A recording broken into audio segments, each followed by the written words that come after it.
चांगलं द्याल चांगलंच रिटर्न मिळेल. महाराज आणखी जवळ येऊन बोलू का? ओरिजिनल चांगलं असलं की झेरॉक्स चांगलं येतं म्हणजे येतं. लक्षात आलं ना? नाही आलं? ओरिजिनल चांगलं असलं की झेरॉक्स चांगलं येतं म्हणजे प्रत्येकाकडे आधार आहे. ओरिजिनल आधार चांगलं असलं की झेरॉक्स कसं येतं? चांगलं येतं. ओरिजिनल जर आधार खराब असलं तर झेरॉक्स खराब येतं. तुमचं झेरॉक्स तुमचा मुलगा आहे, तुमची मुलगी आहे. मुलगी चांगली जन्माला यावी, मुलगा चांगला जन्माला यावा असं वाटत असेल तर अगोदर आपण चांगलं वागावं. मुलाकडून डायरेक्ट चांगली अपेक्षा करू नका. तुमच्यातले गुण त्याच्यामध्ये येतात. अनुवंशिक गुण येतात. अनुवंशिक आजार येतो म्हणजे येतो. ज्याला शुगर आहे त्याच्या मुलाला शुगर होणार म्हणजे होणार. नाही मुलाला झाली नातवाला होईल, नाही नातवाला झाली पंतवाला होणार म्हणजे होणार. अनुवंशिक आजार संपत नाही, अनुवंशिक गुण सुद्धा संपत नाही. ज्या आईला स्वयंपाक बनवता येतो तिची मुलगी स्वयंपाक सुंदर बनवणार म्हणजे बनवणार. आणि जी माता माऊली युट्यूबला पाहून फोडण्यात येते, एक जणीने युट्यूबला भाजी पाहिली, रेसिपी सांगणाऱ्याने सांगितलं, म्हणले 1 घंटा टमाट्याची पेस्ट फ्रीज मध्ये ठेवा. 1 घंटा. हिनं देवघरातला घंटा उचलला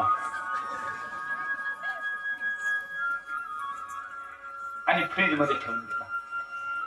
सासू पूजा करायला गेली.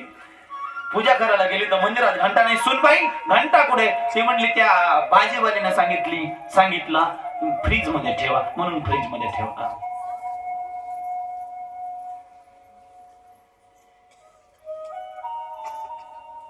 अगोदर तुमच्यामध्ये चांगलं असेल तर ते बालकामध्ये चांगलं येणार नाही. जिची आई सुग्रण आहे तिला स्वयंपाक शिकवायची गरज नाही. ती एकदा दोनदा 4-5 वेळा पाहिलं की शिकून जाते. मुलाने देवधर्म करावा, मुलाने गंध लावावा, मुलाने मंदिरात जावं असं वाटत असेल तर अगोदर तुम्ही चालू करा. मुलीने देवपूजा करावी असं वाटत असेल तर अगोदर आईनं पूजा केली पाहिजे. आई म्हणते करते धुतील सासू देव. सासू बी अशी देव धुते एकदाच सगळे पाण्यात. तशी म्हैस पाण्यात बुडवली. पुराणामध्ये वर्णन आलं, देवाला स्नान घालताना महाराज अगोदर गणपतीला स्नान घालावं, नंतर महादेवाला स्नान घालावं, नंतर विष्णूला स्नान घालावं, नंतर दुर्गेला स्नान घालावं, नंतर सूर्य भगवंताला स्नान घालावं. पंचदेवाची पूजा महत्व आहे. 5 देवाची पूजा. देवघरात 5 देव असलेच पाहिजे. गणपती, गणेशाच्या पूजेशिवाय पूजा घर अपूर्ण आहे. गणपती देवघरात पाहिजे.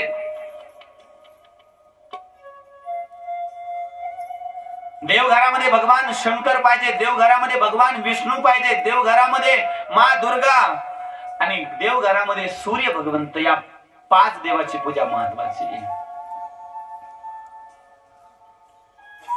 पुराणामध्ये तर वर्णन आलं, देवपूजा ज्या देवाची पूजा करता ते देव तुमच्या हाताने या साईजचे असावेत. या साईजचे, जास्ती मोठे नाही. देव भरीव असावे, देव आतून रिकामे नसावे. मूर्ती भरीव असली पाहिजे, पोकळ मूर्ती नसावी. आणि देवपूजा करणाऱ्या व्यक्तीने आपल्या देवघरातल्या आपल्या आराध्याचं काही ना काही नाव ठेवलं पाहिजे. नाव असावं देवाला. तुम्ही जर महादेवाच्या भक्त असाल तर त्या महादेवाच्या देवघरातल्या महादेवाला नाव पाहिजे. तुम्ही जर कृष्णाच्या भक्त असाल तर तुमच्या कृष्णाला नाव पाहिजे. तुम्ही जर रामाच्या भक्त असाल तर त्या रामाला नाव पाहिजे. तुम्ही जर दत्ताच्या भक्त असाल तर त्या दत्त भगवंताला नाव असलं पाहिजे. बिगर नावाचा देव नसू नये. नाव ठेवावं काहीतरी. आणि ज्यावेळी नैवेद्य दाखवता त्यावेळी भाव हा असला पाहिजे की मूर्तीला काय दिलं तर दिलं, जमलं राहिलं तर राहिलं नाही. साक्षात भगवंताला देता या भावाने.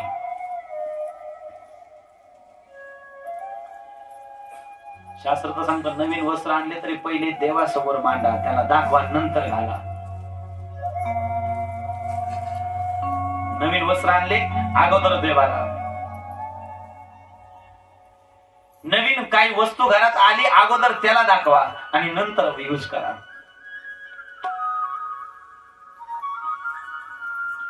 परंतु त्याच्याकरता खूप भाव असावा लागतो, तेवढा विश्वास असावा लागतो.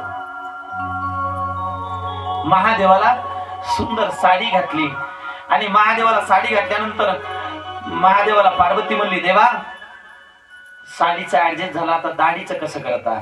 म्हणले तू चिंता करू नको. महादेवाने इथपर्यंत पदर घेतला आणि दोघं पती पत्नी वृंदावनाकडे निघाले. महाराज रासलीला सुरू झाली आणि रासलीला सुरू झाल्यानंतर सर्वजण नृत्य करू लागले. आता माणसाचं नाचणं वेगळं, स्त्रियांचं नाचणं वेगळं. माणसाचं नाचणं म्हणजे म्हशीचं वगारू पाळल्यासारखं, वडाडाक वडाडाक वडाडाक. माणसाचं नाचणं तुम्हाला माहिती, स्त्रियांचं नृत्य करणं माणसाचं नाचणं खूप अंतर आहे. महाराज ज्यावेळी रासलीला सुरू झाली, महादेव नृत्य करू लागले. नाचता नाचता मला साडी एकीकडे, महादेव भगवान श्रीकृष्णाची दृष्टी पडली. भगवान श्रीकृष्ण म्हणले, वृंदावनात दाढीवाली गवळण कुठून आली? आतापर्यंत प्रत्येक गवळणीच्या घरी गेलो म्हणजे दाढीवाली एक दिसली नाही, ही कुठून आली? डोळे बंद केले आणि डोळे बंद करून पाहतायत तर ही माझी देवादिदेव महादेव. आनंद अश्रू डोळ्यातून वाहू लागले. देवा याही जन्मामध्ये याही अवतारामध्ये आलेच. त्यावेळी वरदान दिलं, म्हणले देवा आजपासून तुम्ही या वृंदावनामध्ये राहायचं आणि वृंदावनामध्ये तुमचं जे नाव राहील ते नाव गोपेश्वर महादेव राहील. म्हणून कधी वृंदावनला गेले तर परिक्रमा मार्गाला गोपेश्वर महादेव मंदिर आहे. तिथं आजही महादेवाला सुंदर साडी घातल्या जाते, सुंदर साडी घालून शृंगार केला जातो. आणि वरदान दिलं, म्हणले जो वृंदावनामध्ये येईल माझं दर्शन करेल आणि माझं दर्शन केल्यानंतर जर तुमचं दर्शन केलं नाही तर वृंदावनाचं पूर्ण पुण्य प्राप्त होणार नाही. म्हणून वृंदावनला गेल्यानंतर माझ्या भगवान शंकराचं गोपेश्वर महादेवाचं दर्शन घ्यावं लागतं. गेले का वृंदावनला? कोणी गेले होते? जायचं का? अजून गेलं नाही कोणी? गेले नाही कोणी? लगेच जाऊ आपण. मन चल रे मन चल रे वृंदावन धाम,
सुटल्यावर भरपूर खाएंगे. काय म्हणायचंय? काय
झालं वृंदावन दर्शन.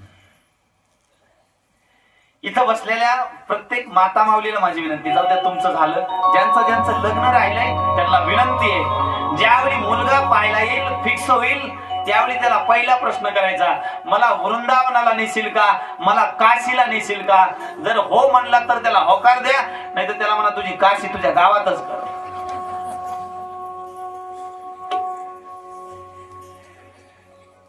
काशीला नेणार असेल तर मला तयार आहे, नाही तर नको. आणि माझी एक विनंती आहे, मरायच्या अगोदर वृंदावन पाहून घ्या, मरायच्या अगोदर काशी पाहून घ्या, मरण्या अगोदर चारी धाम करून घ्या. मरण्या अगोदर जीवनामध्ये चारी धाम करून घ्या. इथं येऊन जर चारी धाम केले नाही, इथं येऊन जर अयोध्या अवध नगरी, आणि ज्याने ज्याने आतापर्यंत अवध नगरी पाहिली त्याला विनंती आहे, आता परत एकदा जाऊन घ्या, रामललाचं दर्शन करून घ्या. या राम मंदिराकरता मला 500 वर्ष वाट पाहावी लागली. 500 वर्षे, कितीतरी पिढ्या आपल्या गेलेल्या आहेत, किती जणांनी बलिदान दिलंय. आणि जर आपल्या डोळ्यासमोर राम मंदिर झालं, जर आपण गेलो नाही तर आपल्यासारखे आभागी दुसरे कोणी नाही. म्हणून एकदा तरी रामाकडे जाऊन या. एकदा तरी ज्यांचं लग्न राहिले त्याने नवऱ्याकडे मागणी मागायची, पहिले एखादा 2 तोळे कमी केलं तरी चालेल, म्हणायचं मला वृंदावन दाखव, मला काशी दाखव, मला अवध नगरी दाखव, मला एकदा बद्रीनाथ केदारनाथ दाखव. आणि घरी गेल्यानंतर तुम्ही सुद्धा त्यांना सोडू नका. आणि त्यांना मला जर तुम्ही नाही नेलं तर मी बी काय आता लहानचा नाही, मुख्यमंत्र्याची बहीण आहे, माझ्या पगारावर जाईल.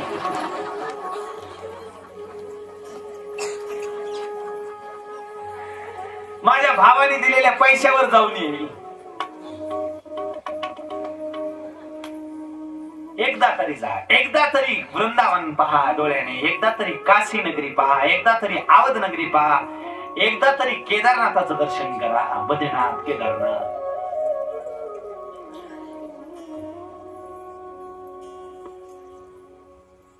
मी सांगत होतो, नारदाने भगवान शंकराला कमी समजवलं म्हणून राग आला. म्हणले माझ्या आराध्याला तू कमी समजवतो.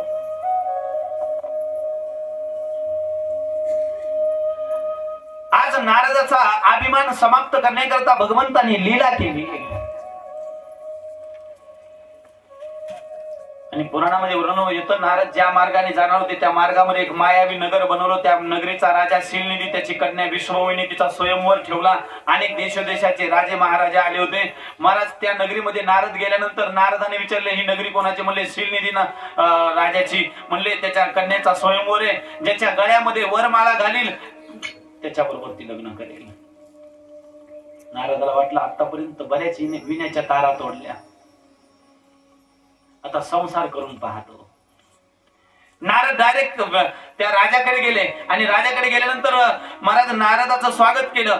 विचित्र लीला पहा, नारदाला ज्यावेळी राजाने पाहिलं त्यावेळी उच्च सिंहासनावरती बसवलं, पूजन केलं, स्वतःच्या कन्येला बोलवलं. म्हणलं हिचं भविष्य पहा, हिला नवरदेव कसा मिळेल, काय मिळेल, हिच्या कुंडलीमध्ये काय. नारदाने सगळं भविष्य उलट सांगितलं. आणि भविष्य उलट सांगितल्यानंतर तिचा डोळे बंद करून भगवंताला आवाज देऊ लागले, प्रभू मला साथ द्या, माझी रक्षा करा. भगवंत म्हणले काय काम आहे? भगवंताला म्हणू लागले मला तुमच्यासारखं रूप द्या. भगवंत म्हणले माझे तर अनेक रूप आहेत, अनेक रूप आहे. विष्णवे प्रभ विष्णवे. म्हणले माझे तर 24 अवतार आहेत, तुम्हाला कोणतं रूप पाहिजे? वराह रूप पाहिजे का नृसिंह रूप पाहिजे? वराह म्हणजे डुक्कर, नृसिंह भगवंताचा अर्ध अंग, अर्ध सिंह अर्ध नृसिंह. नारद म्हणले असं नाही पाहिजे. म्हणले मग कसं पाहिजे? म्हणले ज्याच्यामध्ये माझं हित आहे ते रूप पाहिजे. भगवान म्हणले तुझं ज्याच्यामध्ये परम हित आहे ते रूप तुला मी देतो. आणि महाराज नारदाचं सर्व अंग सुंदर बनवलं, फक्त चेहरा बंद राहायचा.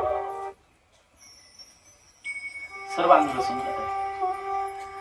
सोबत 2 शिवगण दिले, दोघं शिवगण स्तुती करायला. नारद सगळ्यांना नारद दिसत होते, फक्त विश्वमोहिनीला यांचं मूळ रूप दिसत होतं आणि त्या दोन शिवगणाला यांचं मूळ रूप दिसत होतं.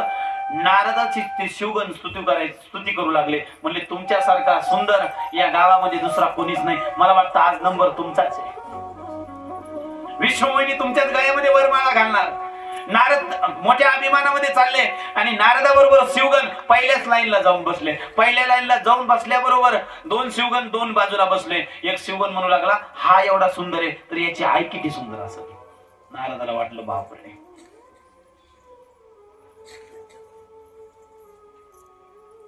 एक जण म्हणू लागला, अरे याची आई नाही, याचे वडील बी किती सुंदर असतील. हा जर एवढा सुंदर आहे तर याचे वडील किती सुंदर असतील. नारदाचा जेवढी स्तुती तेवढा अभिमान वाढू लागला.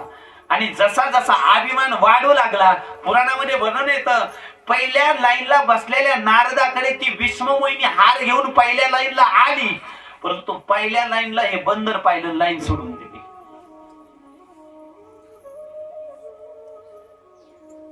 शिवगणाला नारद म्हणले, काय ही तर चालली म्हणले दुसऱ्या लाईनला. शिवगण म्हणले, महाराज चिंता करू नका, नंबर तुमचाच आहे. ही फक्त बाकीची सगळी राऊंड मारून येईन, सगळीकडे फिरून येईन आणि शेवटी वरमाळा तुमच्याच गळ्यात आहे. नारद म्हणले, नक्की का? म्हणले, हो नक्की. आणि म्हणे तिसऱ्या लाईन मध्ये गेली. नारदाला म्हणले, थांबा तुम्ही चिंता करू नका, परत येईल. चौथ्या लाईनला गेली. नारद टाचा वरती करून पाहू लागले आणि शेवटी चौथ्या लाईनला भगवान विष्णू कौतुकी नाटक करून महाराज राजकुमाराचं रूप धारण करून आले होते. चौथ्या लाईनला ही गेली आणि विश्वमोहिनीने त्या विष्णूच्या गळ्यामध्ये वरमाळा घातली. दोन्ही शिवगण म्हणले, गेली. म्हणले, कुठं? म्हणले, ज्याची होती त्याच्या बरोबर. नारद म्हणले, तुम्ही तर म्हणले होते नंबर तुमचा. जे एक शिवगण म्हणला, जरा तोंड आरशात पहा. नारद पळत पळत एका तलावामध्ये गेले आणि तलावामध्ये पाहतायत तर सर्व अंग सुंदर, फक्त मुख बंद. नारद समजून गेले, ही सगळी हे सर्व कपट त्या विष्णूने केलं. तो खूप कपटी आहे म्हणे. त्याने मला सर्व अंगाने सुंदर बनवलं. मी त्याला शाप देईल. आज त्याला मी शाप दिल्याशिवाय राहणार नाही. तो खूप कपटी आहे. देवाबरोबर समुद्र मंथन करताना राक्षसांना केवळ पाणी पाजवलं, देवाला अमृत पाजवलं. हा कपट करण्यामध्ये. परंतु आज याने ज्याच्याबरोबर कपट केलं तो काही सर्वसामान्य नाही. मी नारद आहे आणि महाराज मोठ्या अभिमानामध्ये शाप देण्याकरता निघाले. आता वैकुंठामध्ये जातो आणि शाप देतो. भगवंताने विचार केला, वैकुंठाला येईपर्यंत राग कमी होईल. महाराज ज्या दिशेने नारद निघाले होते तिथूनच एका बाजूला विष्णुमोहिनी, एका बाजूला लक्ष्मीमध्ये बसणारे नारायण. महाराज तिच्यासाठी एवढा अट्टहास होता, तिला दुसऱ्या बरोबर पाहिल्यावर काय म्हणले असेल. म्हणून जिच्या करता एवढा अट्टहास होता, जिच्या करता एवढी धावपळ होती, ती विष्णूच्या बाजूला बसलेली पाहिल्याबरोबर एवढा राग आला आणि रागाच्या भरात नारदाने भगवान विष्णूला शाप दिला. म्हणजे तुम्ही मला पत्नी करता रडवलं, मी तुम्हाला शाप देतो. एका कल्पामध्ये तुम्हाला सुद्धा पत्नी करता रडावं लागेल. महाराज लगेच रागामध्ये दुसरा शाप दिला. म्हणले, तुम्ही मला वानर करून फिरवलं, मी तुम्हाला शाप देतो. ज्यावेळी तुम्ही पत्नी करता रडाल त्यावेळी तुम्हाला मानव सहकार्य करणार नाही, तुम्हाला वानर सहकार्य करणार. आणि महाराज शाप दिला. भगवंताने नारदाची महाराज माया दूर करून टाकली. तिथं विश्वमोहिनी नाही, सुंदर राजा नाही, सुंदर राजवाडा नाही, सुंदर राजकुमारी नाही, सर्व गायब झालं. आणि नारदाने हे सर्व पाहिल्यानंतर नारदाच्या लक्षात आलं, हे तर सगळं मायावी होतं. भगवान विष्णूच्या चरणावर पडले, मला माफ करा, मी तुम्हाला शिवी दिली, शाप दिला. भगवान विष्णू म्हणले, ही माझी इच्छा आहे.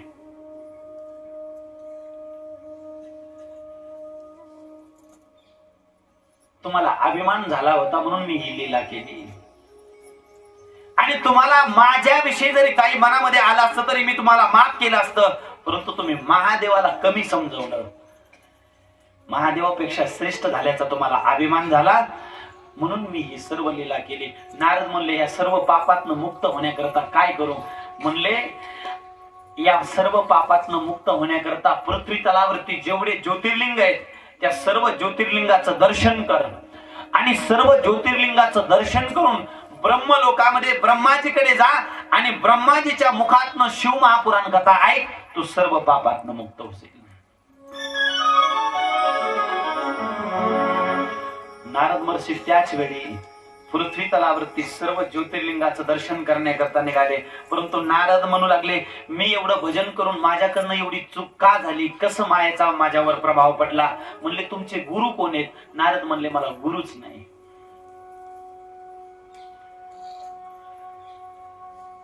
आणि शास्त्र सांगतं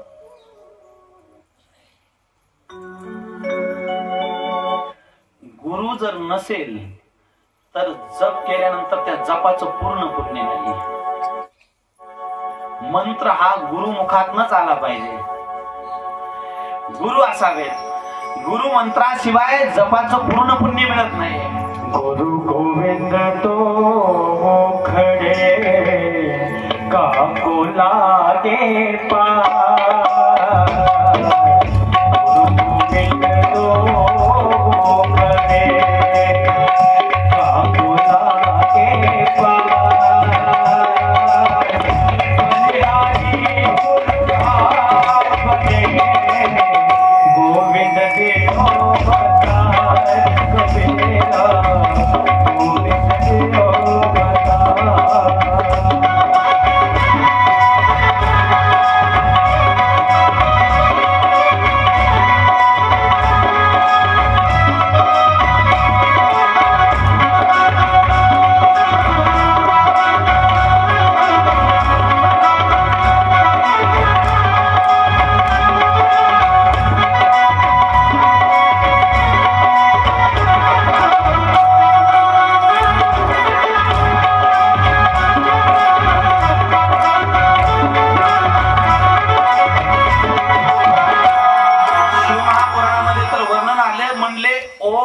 शिवाय म्हणायचा अधिकार त्यालाच आहे ज्याने गुरुमंत्र घेतलाय. ओम लावायचा मंत्राच्या अगोदर त्यालाच अधिकार आहे ज्याने गुरुमंत्र घेतलाय. ज्याला गुरुमंत्र नाही त्याला ओम नमः शिवाय म्हणता येत नाही. नमः शिवाय ओम म्हणावं लागतं. ओम अगोदर लावता येत नाही. नमः शिवाय ओम. स्त्रियाने नमः शिवाय ओम असा उच्चार. गुरुमंत्राचं खूप महत्व आहे. नारदाला म्हणले तुम्ही गुरु कोणाला केला. नारद म्हणले आतापर्यंत गुरु केले नाही. म्हणले आता तुम्हीच मला गुरुमंत्र द्या. भगवान म्हणले आता नाही गुरुमंत्र. एक काम कर म्हणे, उद्या सकाळी उठ, नदीवर स्नान करण्याकरता जा आणि नदीवरती स्नान करून जर जसा बाहेर येशील जो कोणी मिळेल त्याला तो गुरु कर. नारद दुसऱ्या दिवशी नदीवरती स्नान करण्याकरता गेले. 5 बुड्या घ्यायला सांगितल्या होत्या. मला 4 बुड्याला मुंडकं वरती काढलं. 5व्या बुडीला सांगितलं होतं जो दिसल तो तुझा गुरु. नारदाने 4थी बुडी घेतली आणि 5व्या बुडीला विचार केला जर एखादा मासे पकडणारा भेटला तर. 4थ्या बुडीला महाराज मुंडकच वर काढिना. 1 मिनिट झाला, 2 मिनिट झाले, 3 मिनिट झाले, श्वासोश्वास बंद होऊ लागला, त्रास होऊ लागला. महाराज त्रास होऊ लागल्यानंतर मुंडकं वर काढलं. जसं मुंडकं वर काढलं तसं भगवंताने लीला केली. एका मासे पकडणाऱ्याचं रूप धारण केलं. खांद्यावर जाळी. नारदाची दृष्टी पडली. म्हणले याला गुरु करायचं.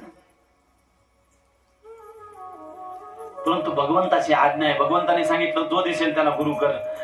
नारद पळत पळत त्या मासे पकडणाऱ्याकडे गेले. म्हणले गुरुमंत्र द्या. आता तो मासे पकडणारा त्याने गुरुमंत्र दिला. काही झालं तरी सोडायचं नाही. कारण त्याला मासे पकडायची सवय होती. पाण्यात किती खोल गेलं काही त्रास झाला तरी मासा सोडायचा. गुरुमंत्र दिला. काही झालं तरी सोडायचं नाही. नारद म्हणले हा कुठला गुरुमंत्र आहे. म्हणले माझा हाच गुरुमंत्र आहे. नारदाने गडबड गडबड गुरुमंत्र घेतला निघाले. म्हणले असं जाता येत नाही. गुरु दक्षिणा द्यावी लागते. गुरुजीच्या पायावर डोकं ठेवावं लागतं तेव्हा गुरुमंत्र सफल होतो. नारद म्हणले मला जर याच्या पाय पडताना कोणी पाहिलं तर माझा किती अपमान आहे. आजूबाजूला पाहिलं कोणी दिसलं नाही. मुंडकं टेकवलं आणि जसं मुंडकं टेकवलं तसं महाराज भगवान विष्णू मूळ रूपामध्ये प्रगट झाले आणि विष्णू रूपामध्ये दर्शन देऊन नारदाला मंत्र दिला. नारायण नारायण नारायण या मंत्राचा जप कर. पृथ्वी तलावरती जेवढे 12 ज्योतिर्लिंग आहेत त्या 12 ज्योतिर्लिंगाचं दर्शन कर आणि 12 ज्योतिर्लिंगाचं दर्शन करून ब्रह्मलोकामध्ये ब्रह्माजीकडे जाऊन शिव महापुराण कथा ऐक. तू सर्व पापातनं मुक्त होशील. पुराणामध्ये वर्णन आलं नारद महर्षी 12 ज्योतिर्लिंगाचं दर्शन करून डायरेक्ट शिवलोकामध्ये गेले. आणि शिवलोकामध्ये गेल्यानंतर ब्रह्मलोकामध्ये गेल्यानंतर ब्रह्माजीला उच्च सिंहासनावरती बसवलं आणि ब्रह्माजीला प्रश्न केला, म्हणले माझ्याकडून एक अपराध झाला, माझ्याकडून एक चूक झाली, माझ्याकडनं महादेवाचा अपमान झाला, मला या पापातनं मुक्त होण्याकरता शिव महापुराण कथा सांगा. त्यावेळी ब्रह्मदेव म्हणले, मी तुला शिव महापुराण कथा सांगतो, परंतु मला वाटतं तू थोडस उठून भजन केलं तर तुझे पाय बी मोकळे होतील आणि पुढच्या कथेत मन बी लागेल. सर्वांनी कालच्या सारखं उठून थोडं भजन करायचंय, नंतर पुढचा कथा प्रसंग.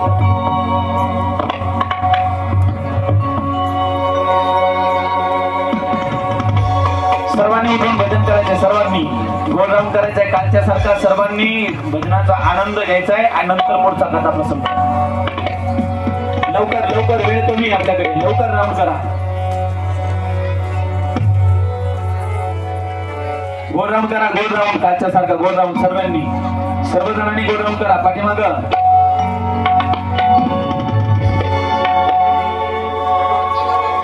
शिव बजोरे शिव बजोरे शिव बजोरे बोला शिव बजोरे.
आता 5 वाजेपर्यंत नो टेन्शन. भगवान शुद्धिवंता ऋषींनो नारद महर्षी ज्यावेळी भगवान शंकरापेक्षा श्रेष्ठ झालो असा अभिमान नारदाला झाला, त्यावेळी नारदाचा अभिमान समाप्त भगवंताने केला आणि या पापातनं मुक्त होण्याकरता नारदाला सांगितलं, जा ब्रह्मलोकामध्ये ब्रह्माजीकडनं शिवमहापुराण कथा श्रवण कर. त्यावेळी नारद महर्षी भजन करत करत ब्रह्मलोकापर्यंत गेले. ब्रह्माजीला उच्च सिंहासनावरती बसवलं आणि प्रश्न केले, म्हणले मला महादेवाची कथा सांगा. भगवान शंकराची पूजा करत असताना, महादेवाची पूजा करत असताना लिंग स्वरूपामध्ये का पूजा केल्या जाते, महादेवाची पूजा मूर्ती रूपामध्ये का नाही. कृष्णाची पूजा मूर्ती रूपामध्ये, रामाची पूजा मूर्ती रूपामध्ये, दुर्गेची पूजा मूर्ती रूपामध्ये, एक महादेवच असे आहेत की या महादेवाची पूजा मूर्ती रूपामध्ये नाही. महादेवाची पूजा पिंडी रूपामध्ये का केल्या जाते? ही पिंड काय आहे? याला शिवलिंग का म्हटलं जातं? आणि हे शिवलिंग कधी प्रगट झालं, कसं प्रगट झालं, का प्रगट झालं, याची सर्व मला कथा सांगा. मला महादेवाविषयी संपूर्ण ऐकायची इच्छा आहे. त्यावेळी ब्रह्मदेव अत्यंत प्रसन्न झाले आणि प्रसन्न झालेले ब्रह्माजी म्हणू लागले, नारदा, या शिवलिंगाच्या उत्पत्तीची कथा मी तुम्हाला विस्ताराने सांगेल, परंतु हे शिवलिंग माझ्या अज्ञानामुळे प्रगट झालं, माझ्या अज्ञानामुळे या शिवलिंगाचं प्रागट्यकरण झालं. त्यावेळी ब्रह्मदेवाने कथेला प्रारंभ केला आणि ब्रह्माजी म्हणू लागले, नारदा, आता 5 वाजेपर्यंत तू एकाग्र होऊन ऐक. जांभळी बिलकुल देऊ नको, डोळे बिलकुल झाकू नको, कथा अंगात बिलकुल येऊ देऊ नको. नारद म्हणले, प्रभू तुम्ही जशी कथा सांगाल तशी मी 5 वाजेपर्यंत विस्ताराने ऐकू शकतो. आणि मला वाटतं उद्या आपल्याला थोडासा वेळ वाढवता येणार नाही. उद्या गावामध्ये कीर्तन असतं वाटतं, मला आज सांगितलंय, म्हणून उद्या मी बरोबर 4ला सोडीन. आज 4ला नाही सोडू शकत मी, कारण तुम्ही आज मी मला 2-3 मिनिट लेट आलो मी स्टेजवर. 1:03 मी इथं आलो. माझ्याकडे गणित असतं सगळं, आणि तुम्ही काही जणी लेट आल्या, त्याच्यामुळे आज मी अर्धा तास लेट घेणार. तुम्हाला एवढीच कथा आहे. मला ही झाल्यानंतर लगेच कथा आहे. मी बसायचा कंटाळ करतोय का? ही उठून उभा करतोय तुमच्यासाठी, मला काय उठून उभा राहता येते का? माझे बी पाय आहेत, तुमचे बी पाय आहेत. मग 5 वाजेपर्यंत पायाला समजाव ना जरा. 5 वाजेपर्यंत त्यांना समजवा की 5 वाजेपर्यंत काही हालचाल करू नका. आणि ही कथा अत्यंत महत्वाची आहे. शिवमहापुराणाचा प्राण आहे ही कथा. शिवमहापुराणामध्ये वर्णन आलं, जो शिवलिंग उत्पत्तीची कथा श्रवण करतो, महादेव त्याचे सर्व दुःख दूर करतात. ही अतिशय एकाग्र होऊन ऐकायची कथा आहे. आणि दैवयोग आपला चांगला आहे. हे शिवलिंग ज्या तिथीला उत्पन्न झालं ती मार्गशीर्षामधली आद्रा नक्षत्रामध्ये शिवलिंग प्रगट झालेलं आहे. हे आद्रा नक्षत्र कोणता महिना चालू होता? मार्गशीर्ष चालू आहे नक्की ना? योग पहा किती तुमचा चांगला आहे. 16 तारखेला आद्रा नक्षत्र येत आहे. ज्या दिवशी शिवलिंग प्रगट झालं ती तारीख या आपल्या तारखेनुसार ते नक्षत्र आद्रा नक्षत्र 16 तारखेला येत आहे. आणि या दिवशी महादेवाची पूजा करण्याचं खूप मोठं फळ आहे. म्हणले 100 शिवरात्री केल्यानंतर जे पुण्य मिळतं ते पुण्य आद्रा नक्षत्रावर महादेवाची पूजा केल्यानंतर मिळतं. 100 शिवरात्री केल्यानंतर. शिवरात्रीचं पुण्य किती माहितीये? वर्षभर सोमवार केल्यानंतर महादेवाला बेल वाहिल्यानंतर जे पुण्य मिळतं ते पुण्य एका शिवरात्रीला प्राप्त होतं, केवळ एक शिवरात्रीचा उपवास केल्यानंतर. आणि तेच पुण्य आद्रा नक्षत्राला जर भगवान शंकराची पूजा केली तर 100 शिवरात्री केल्यानंतर जे पुण्य मिळतं ते पुण्य केवळ 16 तारखेला तुम्ही महादेवाची पूजा केल्यानंतर मिळणार आहे. 16 तारखेला आद्रा नक्षत्र आहे. महादेवाची पूजा सकाळपासून संध्याकाळपर्यंत करू शकता. आणि विशेष रूपाने या दिवशी दीपदानाचं महत्व आहे. म्हणून इथं बसलेल्या माता माऊलींना विनंती आहे, सोमवारच्या दिवशी घरामध्ये जेवढे मेंबर आहेत तेवढ्या मेंबरच्या नावाचा एक दिवा, जर शक्य असेल तर प्रत्येकाचा 5-5 दिवे लावता आले तर अति उत्तम. 5-5 नाही लावता आले प्रत्येकाचे तर कमीत कमी प्रत्येकाचा नावचा एक तरी दिवा महादेवाच्या मंदिरामध्ये लावा. शिवमहापुराणामध्ये वर्णन आलं, म्हणले 1000 पटीनं फळ मिळत जाईल, अपघाती मृत्यू होणार नाही. शिवमंदिर कुठे आहे? गावात आहे ना? मी पाहिलं नाही म्हणून म्हटलं. गावातच आहे का लांब आहे? गावातच आहे ना. उद्या मी बी जातो.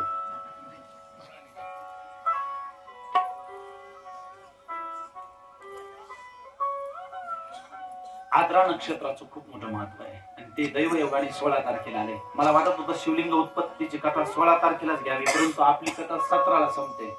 आणि एवढ्या दिवस कथा बाकीची सांगणं, मेन कथा सोडणं मला योग्य वाटलं नाही. म्हणून आपली तारीख जरी थोडीशी जवळपास असते, 1-2 दिवस जरी असते तर मी आणखी विस्तार केला असता, परंतु तेवढा वेळ नाही आपल्याला. 17ला कधीची सांगताय. जरी आपण त्या तारखेला शिवलिंग उत्पत्तीची कथा ऐकू नाही लागलो तरी आपलं नशीब, आपलं पुण्य की त्या महिन्यात आपण शिवलिंग उत्पत्तीची कथा ऐकतोय. आज तारीख किती आहे? 13. 3 दिवस 16 तारखेला तर शिवलिंग उत्पत्ती. 16 तारखेला प्रत्येकाने मंदिरात जायचं म्हणजे जायचं. आणि ज्या माता माऊलीला वाटत असेल की माझा मुलगा निर्व्यसनी राहावा, जीवनामध्ये यशस्वी राहावा, चांगल्या पदावरती जावा, चांगला जीवनभर राहावा असं वाटत असेल तर इथं बसलेल्या माता माऊलींना मी एक विनंती करेल, तुमच्या घरातला दिवा रोज महादेवाला जाऊ द्या. रोज ज्या घरातला दिवा रोज महादेवाला गेला त्या घरातला मुलगा कधीच वायाला जाणार नाही, कधीच नाही. जरा फोडणीचं तेल कमी करा, तेल खाऊन चरबी वाढली, अटॅक येऊ लागले. महादेवाच्या मंदिरात दिवा जाऊ द्या. ज्याचा दिवा गेला त्याच्या मुलाला कधीच अपयश येणार नाही. शिवमहापुराणामध्ये महादेवाच्या समोर दिवा लावल्यानंतर बालकाला ज्ञान प्राप्त होतं. म्हणून शिवमंदिरामध्ये दिवा लावायचं खूप मोठं महत्व आहे. 16 तारखेला तर लावाच. ज्यांना शक्य असेल त्यांनी प्रत्येक दिवशी बालकाच्या हातात दिवा द्यावा आणि रोज मंदिरात पाठवायचा. रोज सायंकाळच्या वेळी सूर्यास्त होण्या अगोदर रोज. ज्यांना ज्यांना महादेवाचं मंदिर लांब आहे त्यांनी म्हणू नका की आमचं लय मंदिर लांब आहे, घर महादेवापाशी बांधा का महादेव घराजवळ आणायचा. आती जर लांब मंदिर असेल तर माझी विनंती आहे, घरामध्ये शिवलिंग असेल तर त्याच्या समोर देवा लावायला सांगा. नर्मदेश्वर घरामध्ये प्रत्येकाचे असावे. भगवान नर्मदेश्वर.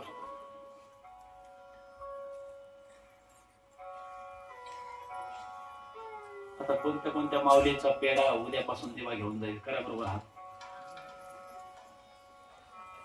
पेढा पेढा याच्या करता म्हणलो झाल्यावर पेढाच वाहतात ना. बाकीच्याला पेढे नाही का? जाते का नाही? गॅरंटी नाही. तुम्हाला पेढ्याने असा वेळा टाकलाय होईपर्यंत तर लई गडबड होती. कधी पेढा होतो, कधी पेढा होतो. झाला आता घ्या पेढा. मुली झाल्या की समाधान नाही, मुलगा झाल्याशिवाय समाधानच होत नाही. मुली झाल्या की लई टेन्शन. आता पहा तुमचा पेढा मारतोय गावाला वेढा. काल सांगितलं होतं येताना पेढ्याला घेऊन या, आणलं का पेढ्याला? नाही, पेढा येतच नाही. आणताना कसं ऐकतोय का पेढा तुमचा?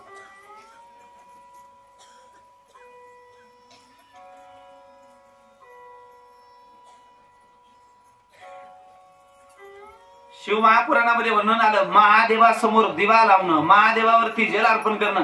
ज्या बालकाला यशस्वी जीवन जगायचंय त्या बालकाकडनं रोज शिवलिंगावरती गावरान गाईच्या दुधाने अभिषेक करून घ्या रोज.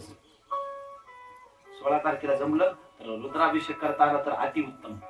1 रुद्राभिषेक केला तर 1 कोटी रुद्राक्ष अभिषेक केल्यानंतर जे पुण्य मिळते ते पुण्य 16 तारखेला प्राप्त. रुद्राभिषेक करा. नाही रुद्राभिषेक जमला तर शिव महिमनाचा पाठ करा. नाही शिव महिमनाचा पाठ जमला तर ओम नमः शिवाय म्हणा. श्री शिवाय नमस्तुभ्यम या मंत्राचा जप करत दिवे लावा. मला 16 तारखेला पूर्ण मंदिराचा पूर्ण परिसर हा दीपमय दिवामय झाला पाहिजे. किती मोठं मंदिर आहे आता मी काय पाहिलं नाही. उद्या पाहून येतो मी पण. आणि 16 तारखेला मी सुद्धा दिवा लावायला येणार आहे. नुसतं तुम्हाला सांगायचं म्हणून नाही, हे स्वतः बी असावं लागतं. नाही तर लोकाला सांगायचं आपण. याचं खूप मोठं महत्व आहे. शिवलिंग उत्पत्ती ज्या दिवशी झाली तो दिवस म्हणजे 16 तारखेचा दिवस येतो. दरवर्षी 16 तारखेला डोक्यात धरतात बरं. नक्षत्र आद्रा नक्षत्र त्या दिवशी 16 तारखेला येतं या महिन्यात. दरवर्षी 16 तारखेला येणार नाही. तिथीनुसार असतं हे सर्व. भगवान सूजी म्हणतात, ऋषींनो ज्यावेळी ब्रह्मदेवाला प्रश्न केले, म्हणले हे शिवलिंग कसे प्रगट झाले? ब्रह्मदेवाने नारदाला सांगितलं, नारदा एक वेळा भगवान विष्णू क्षीरसागरामध्ये शयन करत होते.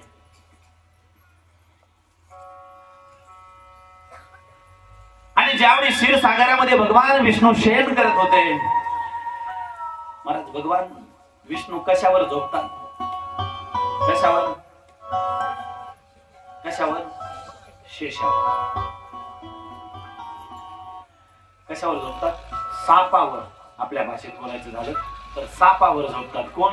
भगवान विष्णू. भगवान विष्णूची विशेषता पहा, झोपतात कशावर? सापावर. सापावर झोपून कसे आहेत म्हणले? शांत आहेत.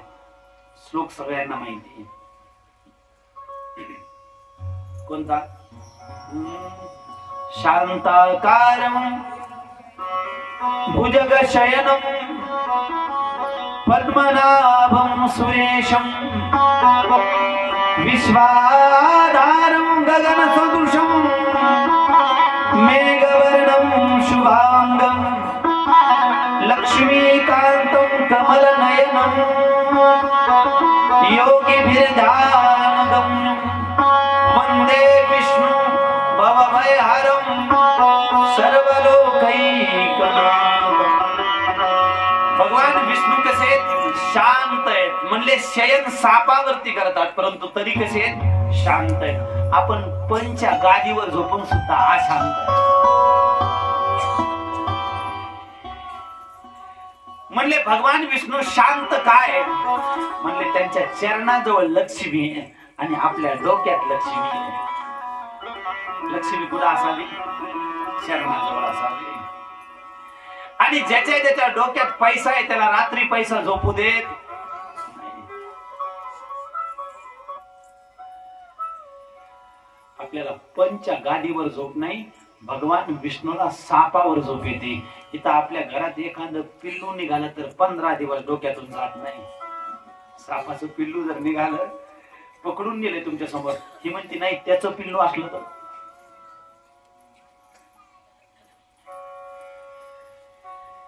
साप पाहिल्यानंतर आपली झोप उडते, परंतु माझे भगवान विष्णू शेषावर शयन करतात. म्हणून महादेवाची आणि विष्णूची मला तुलना करा. तुम्ही थोडासा महादेवाविषयी आणि भगवान विष्णू विषयी विचार करा. एकाचं आसन साप आहे आणि एकाच्या गळ्यात साप आहे.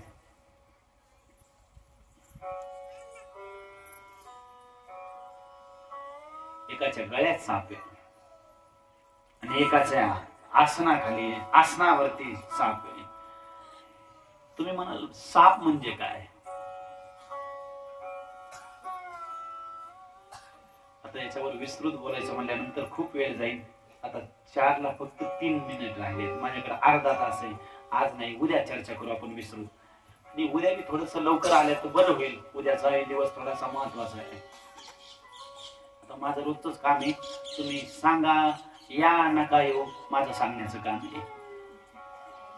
तुम्ही बरोबर तुमच्या टायमाला येता म्हणजे येता. त्याच्या तुमचा रोड एवढा लई सुपर फास्ट आहे, त्याच्यामुळे मी उशीर होतो. ही कारखान्याची कृपा आहे तुमच्यावर. ही कृपा कारखान्याची. एखाद्या दिवशी जर वेळ आला तर त्या कारखान्याची पूजा करून या. तुझ्यामुळे मला आम्ही खूप आढळत जातो, आढळत येतो. कधी कधी कंबर दुखत म्हणा, तू काय साधा करा पराक्रमी आहेस का? 2-4 नारळ फोडा त्याला, त्याच्या मालकाच्या डोक्यावर सॉरी गडबडीत होतो वयाच्या मानाने.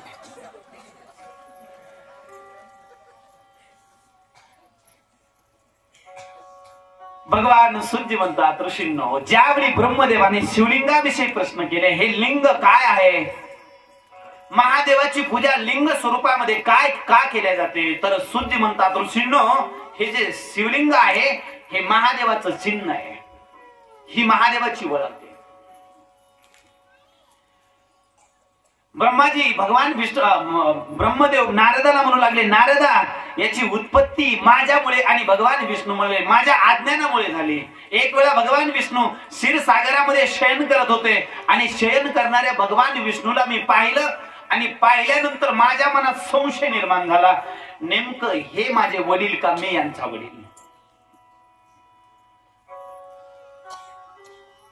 ब्रह्मदेवाला सृष्टीच्या प्रारंभी 5 मुंडके होते. किती?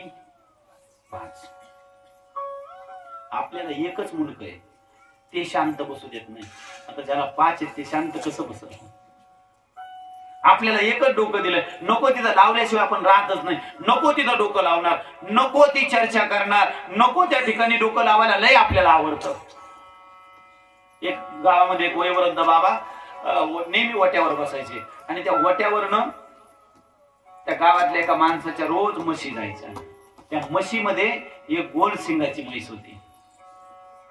वट्यावर बसणाऱ्या बाबाने एक दिवस डोकं लावलं, म्हणले या गोल शिंगाच्या म्हशीच्या शिंगामध्ये माझं मुंडक 100% बसणार. एका डोक्यावरचे हाल सांगतो बरं आता मी.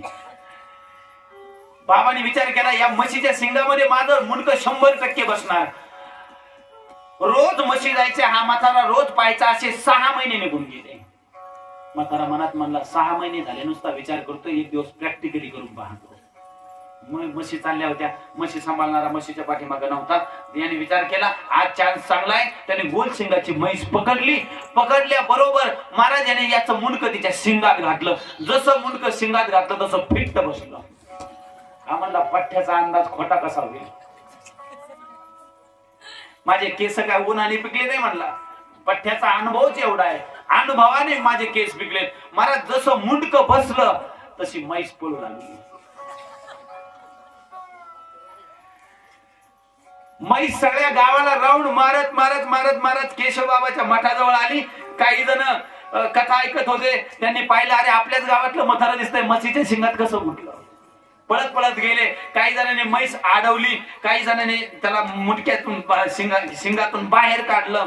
आणि एक जण म्हणला अरे म्हशीच्या शिंगात काही मुंडकं घालण्या अगोदर विचार करायचा आहे ना. तो म्हणला 6 महिन्यापूर्वी विचार करत होतो म्हणून आज घातलं. 6 महिन्यापासून विचार करत होतो म्हणून आज मुंडकं घातलं. मला सांगा एका मुंडक्यावरचे एवढे हाल आहेत, ते नको तिथं मुंडकं लावते. ब्रह्मदेवाला 5 होते, शांत बसून देईल का. या ब्रह्मदेवाने विचार केला हा शयन करणारा विष्णू हा माझा बाप आहे का मी याचा बाप आहे. माझ्यापासून याची उत्पत्ती आहे का याच्यापासून माझी उत्पत्ती आहे. महाराज झोपलेल्या भगवान विष्णूला उठवलं आणि उठवल्यानंतर प्रश्न केला तुम्ही माझे वडील का मी तुमचा वडील. भगवान विष्णूने सांगितलं माझ्या नाभीतनं कमळ, कमळापासून तुम्ही, म्हणून तुम्ही माझे मुलगा. ब्रह्माजी म्हणले मी तुमचा मुलगा असू शकत नाही. म्हणले कस काय. म्हणले माझी दाढी पहा, तुम्हाला दाढी आहे का. म्हणले माझे केस पिकले, तुमचे केस पिकले का. भगवान विष्णूने समजावलं. म्हणले मी सृष्टीचा चालक, मी या सृष्टीचा मालक आहे. म्हणले माझे केस पिकणार नाही, मी वयोवृद्ध होणार नाही. ब्रह्माजीला समजावलं. ब्रह्माजी म्हणले असं कसं शक्य आहे. म्हणले मीच मालक, मीच तुमचा वडील आहे. ब्रह्माजीला समजावलं. म्हणले ब्रह्माजी हट्ट धरू नका, माझ्यापासून तुमची उत्पत्ती आहे. माझ्या नाभीतनं कमळ, त्या कमळापासून तुमचा जन्म आहे. तुम्ही माझे वडील नाही, मी तुमचा वडील आहे. आणि महाराज ब्रह्मदेव काही केल्या ऐकणार. आणि ज्यावेळी ब्रह्मदेवाने हट्ट धरला त्यावेळी महाराज दोघांचं शाब्दिक वाद सुरू झाला. तदनंतर शब्दाचं रूपांतर महाराज भांडणामध्ये झालं आणि भांडणाचं रूपांतर युद्धामध्ये. 2 देवताचं युद्ध सुरू झालं. आणि ज्यावेळी ब्रह्मा विष्णू युद्ध करू लागले त्यावेळी सर्व देवता घाबरले.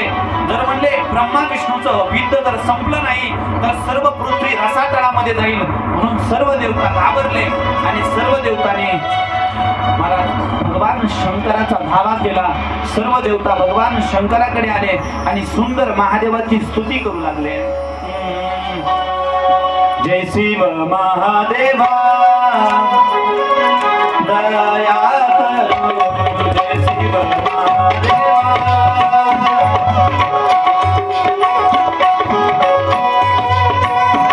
महादेवाची स्तुती करायची. दया करो, जय शिव महादेवा दया करो, जय शिव महादेवा दया करो.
महादेवाची स्तुती केली. महादेवाने प्रश्न केला, म्हणले एवढी सुंदर स्तुती का चालू आहे?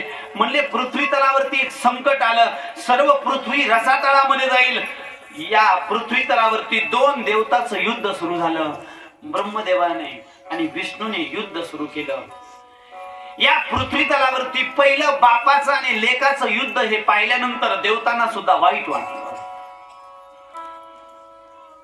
म्हणून कधी कधी तुमचा मुलगा तुम्हाला भांडल्यानंतर टेन्शन घेऊ नका. बाप लेकाचं होतच बरं, परंतु पुराणामध्ये वर्णन आलं, मुलगा जर बापाला उलट बोलला, माघारी बोलला, तर शास्त्र म्हणतो तो बापाचा मृत्यू आहे. बापाला पाठीमाग उलट बोलणं हा बापाचा मृत्यू आहे. आईला पाठीमाग बोलणं, उघडून बोलणं हा आईचा मृत्यू आहे. मला वाटतं इथं बसलेले सगळ्यांनी एकदा दोनदा तरी मारले असते. जास्त म्हणा, एकदा दोनदा काय, रोज एखाद्या वेळी तरी मारत असतात. आईला माघारी बोलणं, उलट बोलणं, वडिलांना उलट बोलणं, शास्त्र म्हणतो तो आई वडिलाचा मृत्यू आहे. म्हणून शक्यतो जेवढं सांभाळता येईल तेवढं स्वतःला सांभाळायचा. उलट बोलत जाऊ नका, परंतु बोलल्याशिवाय तुम्हाला जमतच नाही. शास्त्राने तो मृत्यू सांगितला आई वडिलांचा. आज ब्रह्माचं आणि विष्णूचं ज्यावेळी युद्ध पाहिलं, सर्व देवतांनी महादेवाला प्रार्थना केली आणि त्यावेळी या दोन देवतांचं युद्ध समाप्त करण्याकरता महाराज देवादिदेव महादेवाने लीला केली आणि या दोन देवतांच्या मध्यभागी एक दिव्य अग्निस्तंभ प्रगट केला. ज्यावेळी तो अग्निस्तंभ पाहिला, महाराज याचा आदिही नव्हता, अंतही नव्हता. दोन देवतांचं भांडण संपलं, भांडण युद्ध संपलं, परंतु हा ज्योतिर्स्तंभ पाहिल्यानंतर ब्रह्माजी म्हणू लागले हे काय? त्यावेळी भगवान विष्णू म्हणले मला याचा आदिही माहित नाही, अंतही माहित नाही. ब्रह्माजी नमस्कार करा. ब्रह्माजी म्हणले मी नमस्कार करणार नाही. म्हणले आपलं युद्ध संपवायचं असेल तर एक काम करा. म्हणले या मी ज्योतिर्स्तंभाचा शेवट पाहून येतो, तुम्ही याचा उगम पाहून या. याचा आदी किंवा अंत पाहून जो अगोदर येईल तो बाप होईल. याचा आदी किंवा अंत पाहून जो अगोदर येईल त्याची पूजा केल्या जाईल. भगवान विष्णूने हात जोडले आणि हात जोडलेल्या भगवान विष्णूने ब्रह्माजीला समजावलं, ब्रह्माजी याचा आदी करू शकत नाही, याचा अंतही करू शकत नाही, नमस्कार करा. ब्रह्माजी म्हणले नाही, जोपर्यंत याचा आदी अंत पाहून येत नाही तोपर्यंत मी काही करणार नाही. शेवटी ब्रह्मदेवाने हट्ट धरला आणि ब्रह्मदेवाने हट्ट धरल्यामुळे भगवान विष्णूने वराह रूप धारण केलं आणि ब्रह्मदेवाने कोणतं रूप धारण केलं? हंस रूप धारण केलं.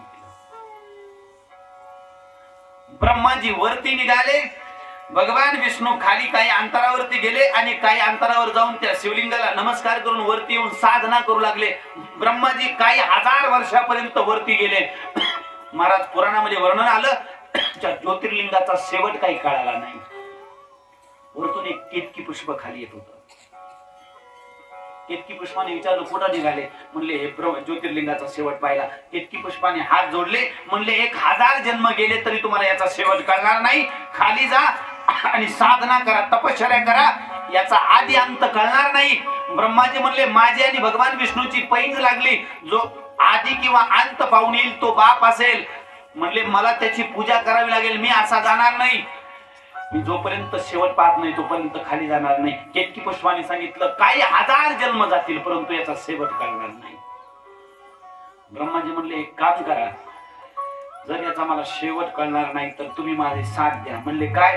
मी भगवान विष्णूकडे येईन आणि भगवान विष्णूकडे जाताना तुम्ही माझ्या बरोबर या. भगवान विष्णू विचारतील शेवट पाहिला का? मी म्हणेल हो, परंतु माझ्यावर विश्वास ठेवणार नाही म्हणून एक साक्षीदार पाहिजे, तू साक्षीदार हो.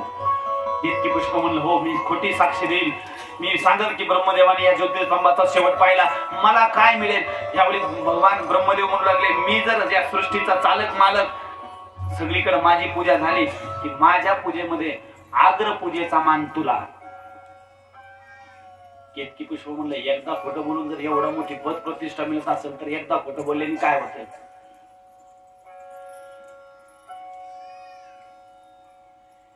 आमदारांनी विचार केला, एकदा पळून गेलं तर डायरेक्ट मंत्री होता येत असतं तर 15 दिवस पळून जायला काय अडचण आहे. गेले निघून.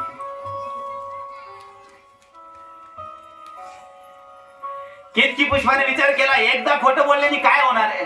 केतकी पुष्प म्हणलं, हो मी साक्ष द्यायला तयार आहे, चल म्हणले माझ्या बरोबर. ब्रह्मदेवाने केतकी पुष्प सोबत घेतलं. परंतु मला साक्षीदार एक असून चालत नाही, साक्षीदार किती लागतात?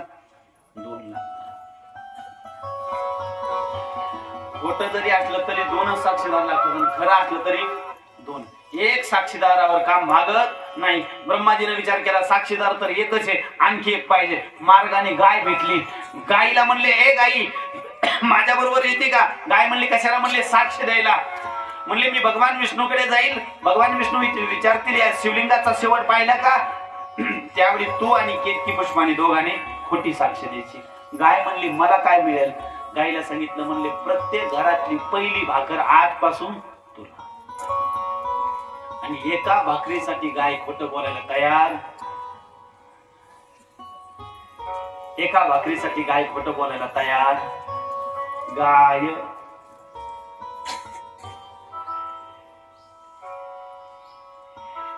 गाय खोटं बोलायला तयार झाली. म्हणून पूर्वीपासून आपल्या हिंदू सनातन धर्मामध्ये नेम आहे, पहिली भाकरी कोणाला? गाईला.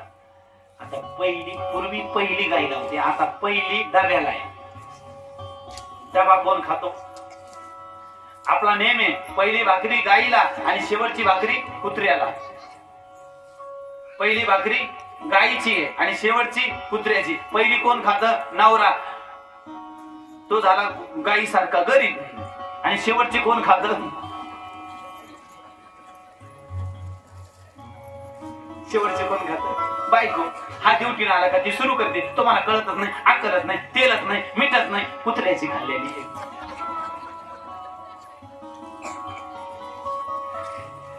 ती भोकाव लावते म्हणजे लावते. भाकरी कोणाची? कुत्र्याची. म्हणून माझी विनंती आहे, पहिली गायीची गायीला द्या, कुत्र्याची कुत्र्याला द्या, परेशानी होणार नाही. पुराणामध्ये वर्णन आलं, जर घरातली पहिली भाकरी गायीला गेली तर पितृदोष राहत नाही, घरामध्ये कलह होत नाही, भांडण होत नाही. पूर्वी महाराज माणसाला माणसं घासून जातील एवढे छोटे घर होते, परंतु प्रेमाने राहत होते. आता महाराज 3-3 मजली बंगले झालेत, परंतु ते त्याचं तोंड पाहत नाही, हे याचं तोंड पाहत नाही. का? कलह आहे, भांडण आहे. का? म्हणले, गायीचा वाटा तुम्ही खाल्ला.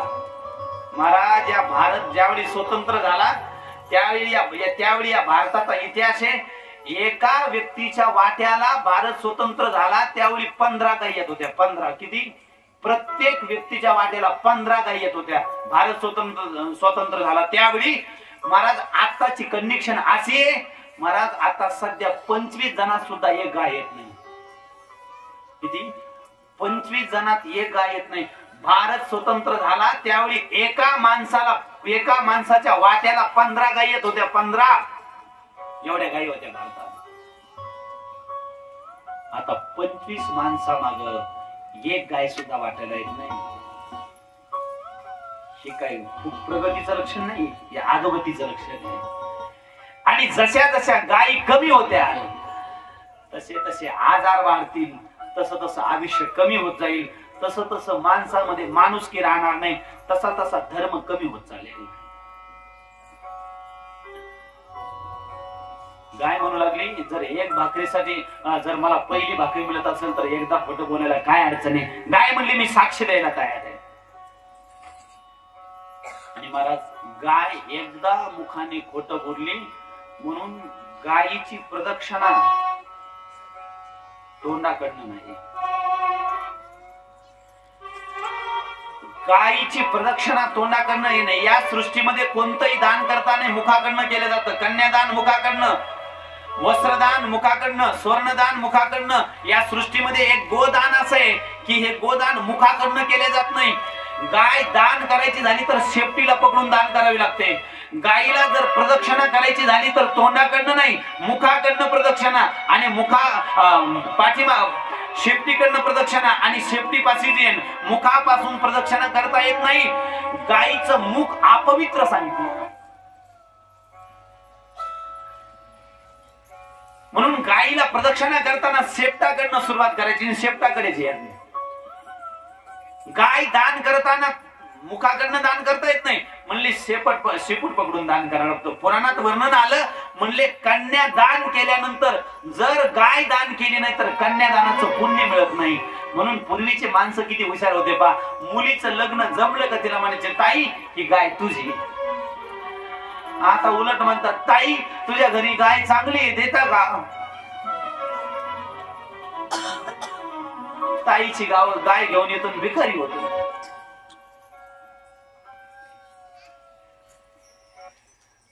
कन्यादान केल्यानंतर शास्त्र म्हणतं गोदान केलं नाही तर कन्यादानाचं पुण्य मिळत नाही.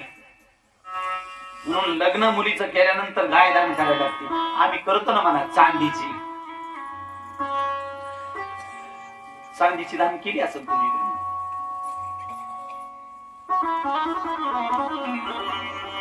गाय दान केल्याशिवाय कन्यादान पूर्ण नाही.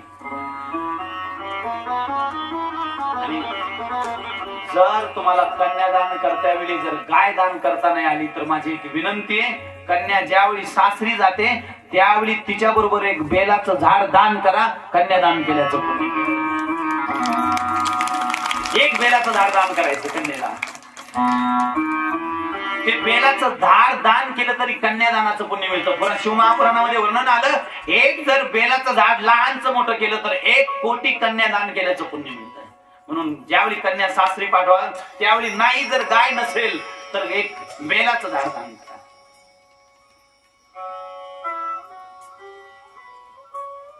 गाईला घेऊन ब्रह्माजी त्या केतकी पुष्पाला घेऊन ब्रह्माजी भगवान विष्णूकडे आले. भगवान विष्णू डोळे बंद करून बसलेले होते. विचारलं म्हणले 4 वाजून 20 मिनिट झाले किती वेळ डोळे बंद करता. म्हणले फक्त 10 मिनिट. कळालं त्याला धन्यवाद. काही काहीला कळतच नाही. एक अतिव्रत बाई डॉक्टरकडे गेली आणि डॉक्टरला म्हणले डॉक्टर मला वजन कमी करायचं. डॉक्टर म्हणले काही अडचण नाही आपलं कामच ते.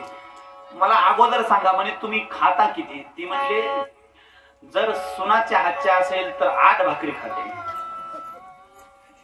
आणि जर स्वतः बनवलेला असेल इकडे लातूरची ज्वारी असेल तर 12 खाते म्हणे. तुमच्या भागातली ज्वारी फेमस आहे बरं. सोलापूर लातूर या भागातली ज्वारी फेमस आहे तुमच्याकडची. विकत जाऊ नका खात जा. माझी विनंती आहे 1 टाइम ज्वारी आणि 1 टाइम चपाती खा. सेफ राहतात. चपातीनं फार वाटोळ करून टाकलं शरीराचं. ज्वारी सारखं मला शुद्ध अन्न शरीराकरता दुसरं कोणतं नाही. ज्वारीची भाकरी अति शरीराकरता उत्तम आहे. ती म्हणली जर सुनाच्या हातच्या असल्या तर 8 आणि माझ्या हाताने बनवल्या तर 12. म्हणले भाजी 6 डिश. म्हणले भात 6 डिश. डॉक्टर म्हणले एक काम करा उद्यापासून तुमच्याकरता हेच औषध आहे. म्हणे काय उद्यापासून 12 भाकरीच्या जागी 6 भाकरी खा. 6 डिश भात खाता तर 3 डिश भात खा. 3 डिश भाजी खा. ती म्हणली डॉक्टर हे औषध जेवणा अगोदर घ्यायचं का जेवणानंतर. आणि आता हे बी नाही कळालं तर मग आपल्याकडे सांगायला दुसरं काय राहिलं नाही. आज महाराजजी शास्त्री महाराज बी आले त्यांच्याकरता एकदा जोरदार काय. नामदेव महाराजांच्या नामदेवजी शास्त्री महाराजांकडे त्यांचं शिक्षण झालंय. नामदेव महाराज शास्त्री महाराज गडाचा आपला काल परवाच कथित विषय झाला. अति त्यागी महात्म्याच्या सानिध्यात राहिलेले. तुम्ही म्हणाल महाराज सगळं त्यांच्याकडे सगळं असून बी त्याच्यात नाहीये म्हणून त्यागी. नामदेवजी शास्त्री महाराज शास्त्रींचे शिष्य आणि महाराज मोठ्या सोबत राहिलेली माणसंही मोठ्या मनाचे असतात. त्यांनी आल्याबरोबरच मला सांगितलं म्हणले महाराज सगळी गाथा भजन येते निवेदन मग कथेला थांबता येत नाही. ते सुद्धा उत्तम कथा करतात. आज वेळेत वेळ काढून तुम्ही उपस्थित राहिलात मनापासून तुम्हाला धन्यवाद. आणि रोज उपस्थित राहावं असं काही नाही. तुम्ही गावातले धावपळे म्हणून आपल्या मनामध्ये असं काही वाटू देऊ नका की मला हजर राहता येत नाही. गाथा भजन आहे कीर्तन आहे वेळ खूप लागतो आणि बसणं काय त्रास आहे तुम्हाला चांगलं कळतं. बसणं एवढं सोपं नाहीये. परंतु भगवंताची माझ्यावर कृपा आहे. तुम्ही म्हणले रात्री 8 पर्यंत जरी असं बसायचं तरी आपली तयारी आहे. 8 पर्यंत बसायचं का बसायचं कम तोंडावर 8 वाजले.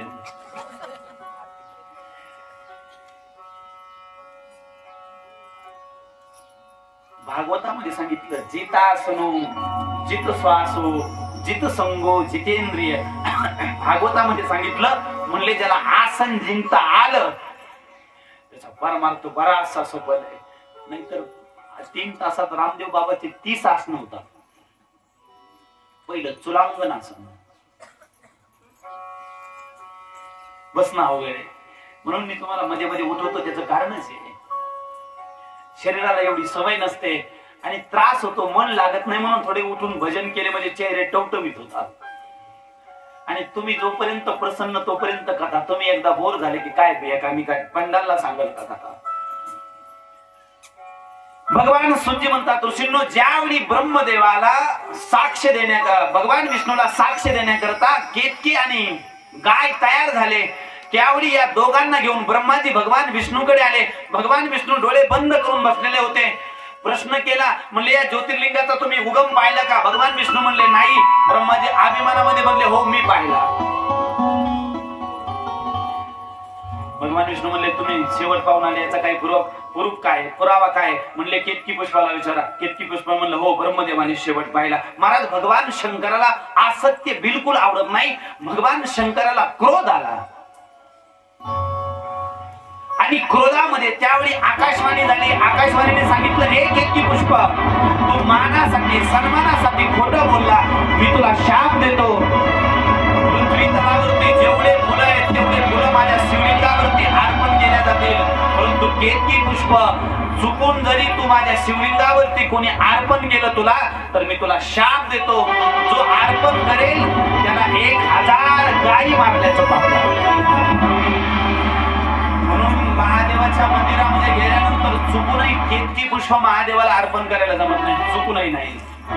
त्यालाच आपल्या भाषेत केवडा म्हणतात. आणि जर नाही लक्षात आलं तर एक काम करा, सोपा पर्याय सांगतो. मोबाईल आहे ना, पासवर्ड उघडला, नेट चालू करा. केलं तिथं कोपऱ्यात युट्यूबवर जा, गेले कोपऱ्यात तिथं माईक आला, माईक, त्या माईक वर क्लिक करा आणि त्याला म्हणा केतकी पुष्प कसे असते. आलं, घरी गेलं, प्रोसेस सांगितली. आता सगळं युट्यूबवरच चालू आहे. युट्यूबवर सगळं चालू आहे. बरं, आता मी सुद्धा युट्यूब मुळे तुमच्या दारात आलो, परंतु फसले का बरोबर हे काल्यानंतर कळलं तुम्हाला. कधी कधी युट्यूबवर माणूस फसल्या जात. फसलो की तुम्ही बरोबर आहे, तुम्ही काल्यापर्यंत तुम्हाला कळलं. कथा जर चांगली झाली तर म्हणायचं बरं आहे, आणि जर नाही चांगली झाली तर समजायचं डाव फसला. युट्यूबवर कधी कधी फसल्या जातात. सध्या युट्यूब केतकी पुष्प महादेवाला चालत नाही. केतकी पुष्प महादेवाच्या मंदिरामध्ये बिलकुल नाही, परंतु महादेवाने या केतकी पुष्पाला उपशाप दिला, वरदान दिलं. म्हणले माझ्या मंडपामध्ये तुला चाल, माझ्या शिवलिंगावरती तू चालणार नाही, परंतु जिथं माझी कथा राहील त्या कथा मंडपामध्ये जर तुझं पुष्प लावलं तर 1 कथा ऐकल्यानंतर 100 कथा ऐकल्याचं पुण्य मिळेल. कथा मंडपामध्ये लावायला चालतं केतकी पुष्प, शोभा वाढवण्याकरता. भगवान शंकराच्या मंदिरामध्ये नाही, भगवान शंकराच्या मंदिराच्या बाहेर जो सभागृह आहे त्या सभागृहामध्ये जर लावलं तर चालतं, मंदिरात शिवलिंगावर अर्पण करायला चालत नाही. केतकी पुष्पाला शाप आहे. केतकी पुष्प एकदा खोटं बोलल्यामुळे केतकी पुष्पाचा महादेवाने त्याग केला. मी पहिल्या दिवशी सांगितलं महादेवाला खोटं चालत नाही. आणि तुम्ही बोलल्याशिवाय राहिल्या, खरं सांगा तुम्हाला मसोबाची शपथ आहे, बोलल्या की नाही? बोलल्या की नाही? पहिल्या दिवसापासून आज 3रा दिवस आहे, खरं सांगा बोलल्या की नाही? 3रा घ्या, 4था आहे, 3रा. इमानदारीने सांगा बोलले की नाही? मी ज्यांच्या घरी राहतो त्यांच्या घरीच काल परवा बाजूला दोघीचं संभाषण चालू. ते आता कोण होत्या मला माहित नाही, फक्त माझ्या रूम मध्ये आवाज येत होता. ती म्हणत होती तू म्हणली घरच्या शेतात जायचं, दुसऱ्या गेली. हे तुमच्या गावातलं खोटं बोलणं बरं, मला बिलकुल आवडत नाही म्हणे असं. तू म्हणली असती तुमच्या माझ्या शेतात जायचं तर मी काही म्हणले नसते म्हणे. हे काल परवाचं खोटं बोलणं आहे, मी कानाने ऐकलंय. ही सत्य घटना आहे, ही माझ्या खिडकीतून माझ्यापर्यंत आलेली. आता कोण होत्या काय चेहरे मला काही माहिती नाही, चेहरा पाहिला असतो तर उठून उभा केला असत. खोटं बोलल्याशिवाय जमत नाही, परंतु महादेवाला खोटं बिलकुल चालत नाही. म्हणून मी पहिल्या दिवशी सांगितलं होतं की महादेवाची कथा ऐकताना जेवढं सत्य पाळता येईल तेवढं सत्य पाळा. उपवास नाही केला तरी चालेल, बिगर अन्नाचे नाही राहिले तरी चालेल, परंतु सत्य. केतकी पुष्प असत्य बोललो, खोटं बोललो, महादेवाने शाप दिला. त्यावेळी महाराज आकाशवाणी ब्रह्माजी म्हणले ही आकाशवाणी खोटी आहे. म्हणले या केतकी पुष्पाचं खोटं वाटत असेल तर या गायीला विचारा म्हणे. आणि महाराज गायीला विचारा म्हणल्या. गायीला भगवान विष्णूने विचारलं, गायीने सुद्धा खोटी साक्ष दिली. पुन्हा आकाशवाणी झाली, ए गो माता, तू जगताची माता म्हणून घेतेस, आज एका भाकरी करता खोटं बोलली, मी तुला शाप देतो. तू सर्व अंगाने पवित्र राहशील, फक्त मुखाने अपवित्र राहशील. आजपासून तुझी मुखाची कोणी दर्शन घेणार नाही, आजपासून तुझ्या मुखापासून तुझी कोणी परिक्रमा करणार नाही, तुझं मुख अपवित्र राहील. गायीला शाप दिल्यानंतर ब्रह्माजी म्हणले नाही, ही आकाशवाणी खोटी आहे. महाराज ब्रह्माजी पुन्हा खोटं बोलू लागल्यानंतर भगवान शंकराला क्रोध आला आणि क्रोधामध्ये महादेवाने महाराज एक गण प्रकट केला, ज्या गणाचं नाव आहे काळ भैरव. काळ भैरवाला प्रकट केलं आणि काळ भैरवाला सांगितलं, जा त्या ब्रह्मदेव ज्या मुंडक्याने खोटं बोलले ते ब्रह्मदेवाचं मुंडकं तोडून टाक. पुराणामध्ये वर्णन आलं, काळ भैरव वायू वेगाने ब्रह्माजी समोर आले आणि ब्रह्माजी ज्या मुखाने खोटं बोलले होते ब्रह्माजीचं ते मुंडकं तोडून महाराज जमिनीवरती टाकलं. ज्यावेळी महाराज मुंडकं तोडलं त्यावेळी भगवान सूर्य म्हणतात, ऋषींनो, या दोन्ही देवतांच्या समोर भगवान शंकर प्रगट झाले आणि भगवान शंकराने भगवान विष्णूची सुंदर स्तुती केली. तुम्ही सत्याचं पालन केलं म्हणून तुमचं आजपासून एक नाव सत्यनारायण होईल. सत्याचं पालन केलं म्हणून तुमचं एक नाव सत्यनारायण होईल.